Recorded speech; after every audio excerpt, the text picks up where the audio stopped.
আমি অনুরোধ করলাম, প্রিয় ছেলেরা, বাবারা, পর্দার আড়ালের মা বোন, প্রত্যেকেই কষ্ট করে আমরা এই শেষ গভীর রাতে আমরা নিয়ত করি আমরা 5 ওয়াক্ত নামাজ পড়ব।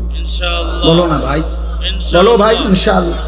ছেলেদের কাছে তোমার একটা ছেলে হলো, আমি হাত জোর করে এক ভাই হিসাবে তোমাদের কাছে অনুরোধ করছি, দোস্ত, আমি আগেই বলছি আমি এক ফেরিওয়ালা, যে আখেরাত ফেরি করি।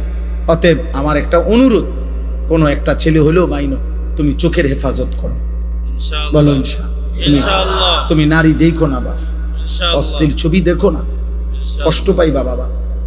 আখেরাত তো নষ্ট হবেই, দুনিয়াটাও নষ্ট। আমি শত শত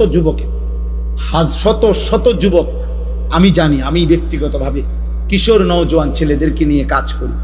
অতএব আমি শত শত যুবকের ঘটনা জানি, আমার কাছে রেকর্ড আছে, সংরক্ষিত আছে, শত শত যুবকের, যারা প্রতিনিয়ত, যাদের যৌবনের ক্ষমতা, লজ্জাস্থানের ক্ষমতা, কোমরের ক্ষমতা সব শেষ, শুধু নারী দেখতে দেখতে, জিনা করতে করতে, নিজের হাত নাপাত নষ্ট করতে করতে, অসভ্যতার অস্থিরতা বেহায়াপনা করতে করতে। প্রিয়